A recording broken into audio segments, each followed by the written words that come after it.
Assalamualaikum warahmatullahi wabarakatuh. Saya Sofia Natmati akan menjelaskan tentang kedudukan sunnah dan ingkar sunnah. Yang pertama ada kedudukan sunnah dalam Islam. Sunnah adalah penafsiran terhadap ajaran Al-Quran. Ia merupakan implementasi realistis serta ideal dalam Islam. Sebagaimana hal ini pernah disampaikan oleh Ummul Mukminin Aisyah radhiyallahu anha. Tak kalah ditanya tentang budi pekerti Rasulullah SAW, beliau menjawab, budi pekertinya adalah Al-Quran. Hadis riwayat Muslim. Umat Islam telah sepakat menjadikan sunnah sebagai salah satu dasar hukum untuk beramal karena sesuai dengan yang dikehendaki oleh Allah. Kesepakatan umat Islam dalam mencapai, menerima dan mengamalkan segala ketentuan yang terkandung di dalam sunnah sudah dilakukan sejak Rasulullah masih hidup. Dalam lintas sejarah Islam, banyak peristiwa yang menunjukkan adanya kesepakatan untuk menggunakan sunnah Rasulullah SAW sebagai sumber hukum Islam. Salah satunya adalah apa yang disebut oleh Imam Ahmad bin Hanbal berikut ini.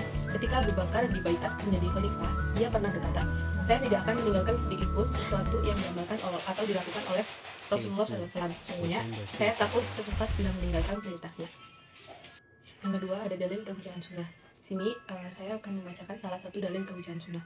Bismillahirrahmanirrahim. Wa ma kana lil mu'mini wa la mu'minati idza qadallahu wa rasuluhu amran ay yakuna lahumul khiyaratu min amrihim wa may yasalillah wa rasuluhu faqad dalalan mubayyinah.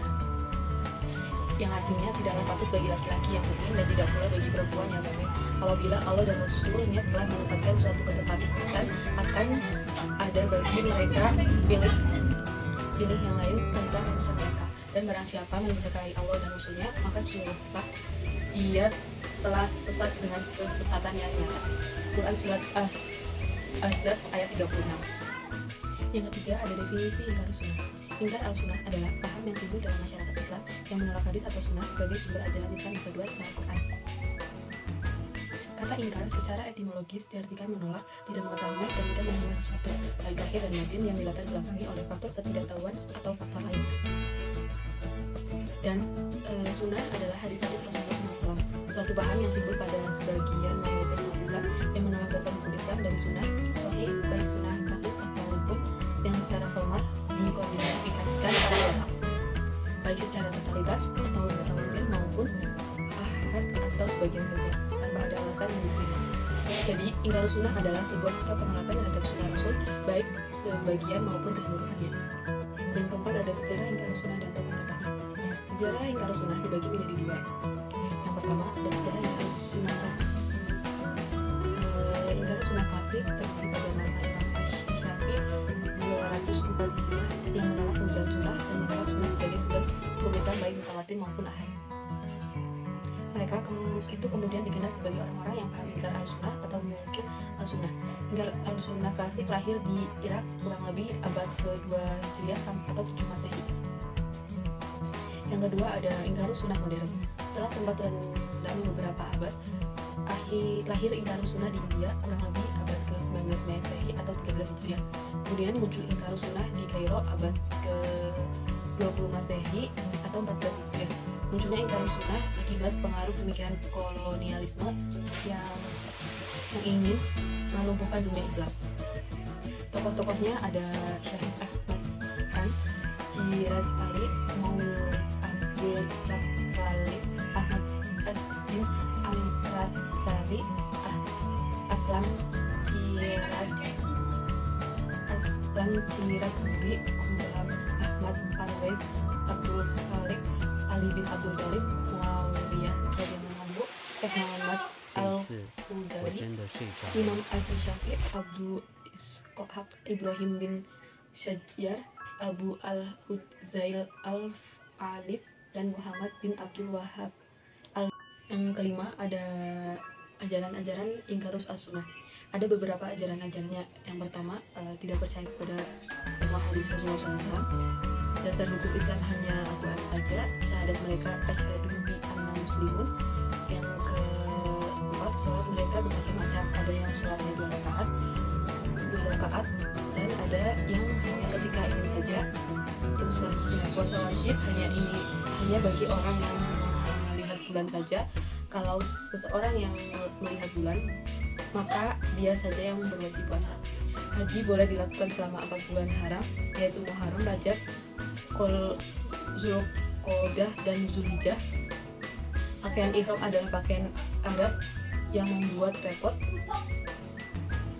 Rasul tetap diutus sampai hari kiamat. Nabi Muhammad SAW tidak berhak menjelaskan tentang ajaran-ajaran Al-Quran. Yang terakhir, ada orang yang meninggal dunia tidak disolatkan karena tidak ada perintah di Al-Quran.